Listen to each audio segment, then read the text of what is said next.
and welcome back to Ingredient Wars, the only baking show run by an amateur. I'm your host, Cassie, and today I'm putting my pride on the chopping block because I'm not the only one competing in this challenge. This is Stephanie Boswell, Food Network star, world-renowned chef, and one of the judges on Chopped.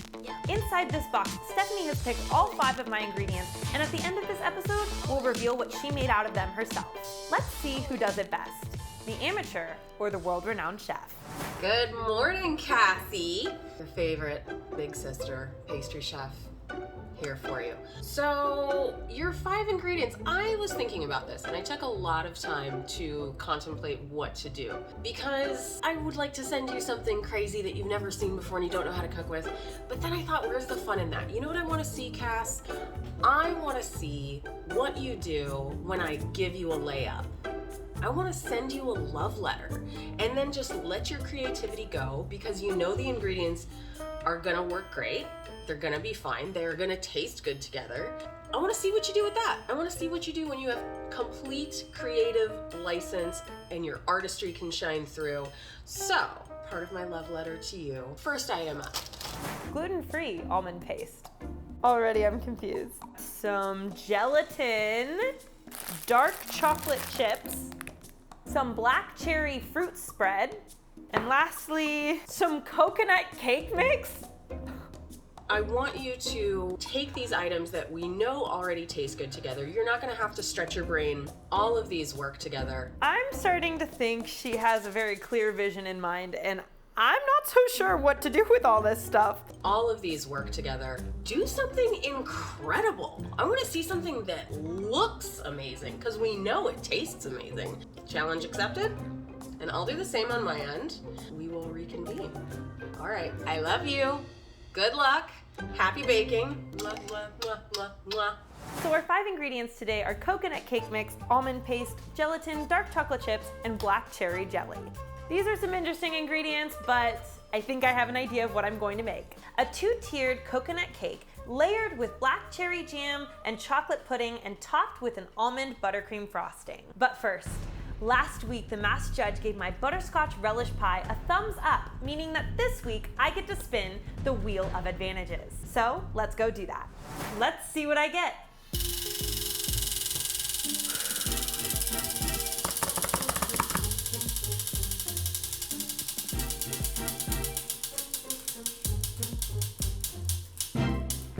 An added 30 minutes, which is perfect because the idea I had in mind needed a little bit of extra time. So with 2 hours and 30 minutes on the clock, let's get cooking.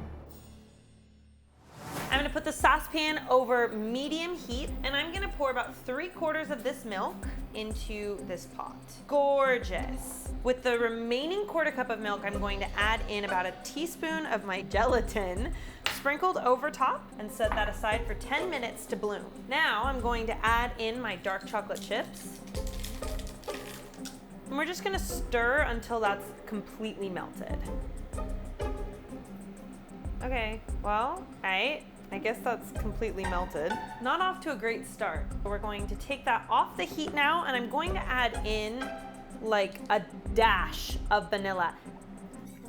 While I'm waiting for the rest of this gelatin to bloom, which is gonna be done in about 5 minutes, I'm going to start on my cake mix. So I preheated the oven to 350 degrees and now I'm just going to generously grease my 9-inch, I think these are 9-inch baking pans. Want to make sure that it's extra grease so that the cakes come out. So now I'm going to sprinkle in my coconut cake mix, all of it. And I'm gonna add in a cup of milk, half a cup of melted butter, and then here comes the fun part. I'm going to do 3 eggs and 1 egg yolk. I'm gonna use my little piggy tool, slurp up that yolk. Let's give it a taste. So coconutty, delicious. In my chocolate mixture, I'm going to whisk continually until all of the gelatin milk is combined. So now I'm going to pour this chocolate pudding mixture into a mason jar and I'm gonna let that set in the fridge for about, I guess, 2 hours. Now I need to divvy up this cake batter into the 2 cake pans.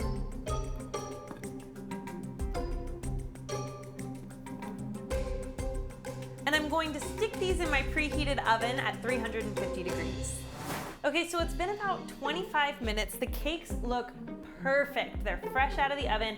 I'm gonna let those cool for about 15 minutes while I work on my almond paste. So I'm going to be making macaroons. So I'm just gonna kind of break up this whole entire block into like little pieces.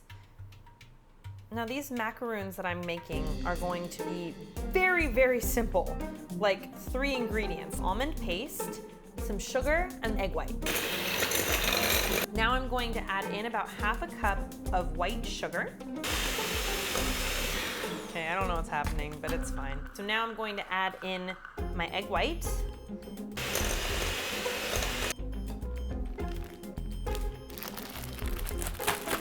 It's actually working. I don't know how to do this piping technique, but we're gonna try.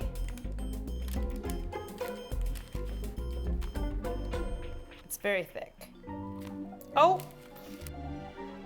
I like don't know. Oh my gosh!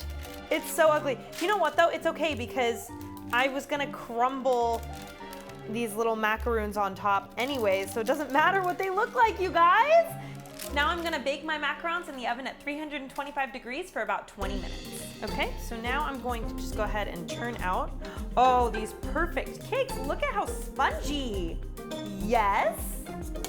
So I'm going to let these cakes completely cool before I do any kind of topping, any buttercream, any filling, anything. I'm setting these cakes aside and letting them cool completely.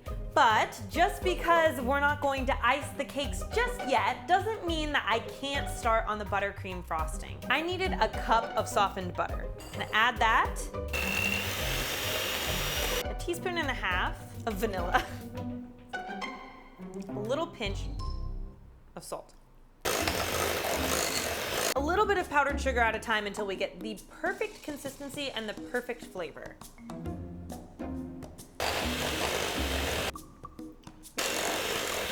I would say that we're there. Tastes like some pretty dang good buttercream. So I've made this pudding, it's been setting. Ooh, yes, that's like the perfect consistency, actually. Let's spread the jam on first, everybody. Okay, I need some help. So I'm going to dip into this black cherry jam and kind of spread it along the inside layer of my cakes. And now I'm going to kind of spoon my chocolate pudding on the inside. I want to not do too much though, because when I put the other one on and I kind of sandwich the cakes together, I don't want this to be like oozing out the side. And then I'm gonna take this and plop it down just like that. So I've got a cake spatula. I'm spreading the icing onto this cake. And then I've actually never done this method before, but I've seen it on Pinterest. I don't think this is gonna work. Oh my God, it worked! Good thing it's not all about design here. All of these work together. I want to see something that looks amazing. So the cake is frosted. We have one final step with 1 minute and 28 seconds to go. So I was going to just kind of crumble some macaroons right on top like this, but they're kind of hard to do that by hand. Maybe I'll just do one macaroon like this. Here we go. Macaroon cake. And done. Okay. Obviously, I had a little bit of an advantage being that I chose the products. But I really wanted to elevate it. I wanted to make a dolly cake that was like amazing and beautiful and sort of haute couture and a little bit, you know, French pastry classic. So I went with an entremet. Entremet is all about these like incredible molds that you can get, and it's also about an incredible mirror glaze. So I took tiny little spherical molds. I put the cherry jam in there that I zhuzhed up, and then I put those inside a cherry mousse, and then I put that into a chocolate mousse, and set on the bottom. In order to make it easier to turn out, I'd use the Dolly cake. Into that cake, I actually added in the marzipan. So it's an almond coconut cake. And then from there, froze it overnight, glazed it, and then you just decorate it. Beautiful. I know that Dolly loves butterflies. She loves flowers. She's so over the top and gorgeous and Dolly. So you can see there's a little cherry jam center, cherry mousse around that, and then the chocolate mousse and the cherry coconut cake.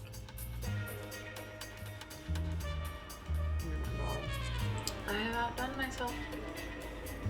I'm gonna eat this. You do you. I'm gonna eat this quietly and lovingly. Now the decision is left up to the masked judge. Thumbs up means that my creation was better. Thumbs down means that Stephanie's creation was better. Let's see what the masked judge has to say.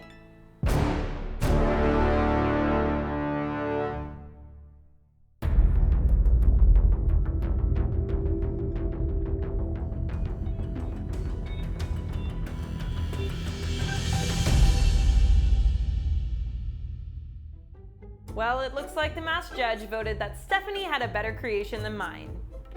I can't argue with that. It's true. It was better than mine. So that means that next week I will be spinning the wheel of punishments. I just want to give a warm thank you to Stephanie for participating in this challenge. And as always, I so enjoyed making this video for y'all. And if you guys enjoyed watching it, I would love it if you guys could smash that subscribe button, and I'll see y'all in the next video. Bye!